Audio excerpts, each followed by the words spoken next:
नमस्कार शेतकरी मित्रांनो, माझे नाव सुनील शिवराम पवार, वरिष्ठ संशोधन सहाय्यक, खार जमीन संशोधन केंद्र पनवेल येथे कार्यरत असून आज मी युरिया DAP ब्रिकेटचे महत्त्व आणि उपलब्धता याबद्दल माहिती सांगणार आहे। युरिया आणि DAP यांचे टणक मिश्रण तयार करून जी गोळी तयार केली जाते त्याला युरिया ब्रिकेट असे म्हणतात। विद्यापीठाने विकसित केलेल्या 4 सूत्री लागवड पद्धतीमधील 4 सूत्रांपैकी ब्रिकेट टाकणे हे एक महत्त्वाचे सूत्र आहे। युरिया DAP ब्रिकेटच्या वापराने खरीप हंगामात पावसामुळे खतांचा होणारा ऱ्हास 100% कमी केला जातो। तसेच त्याची उपलब्धता दीर्घकाळ राहते। भाताची वाढ एकसारखी होते। उत्पन्नात 10 ते 15% वाढ होते।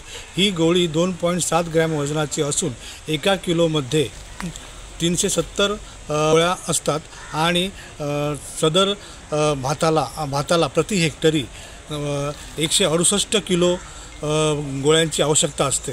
सदर युरिया DAP ब्रिकेटची उपलब्धता खार जमीन संशोधन केंद्र पनवेल येथे तुम्हाला शेतकरी बांधवांना उपलब्ध होऊ शकते। चला आता शेतकरी बंधूंनो, हा व्हिडिओ आपल्याला आवडला असल्यास आपण डॉक्टर बाळासाहेब सावंत कोकण कृषी विद्यापीठाच्या YouTube चॅनलला, त्याचप्रमाणे Facebook पेजला लाईक, शेअर, सबस्क्राईब आणि फॉलो करायला विसरू नका। धन्यवाद।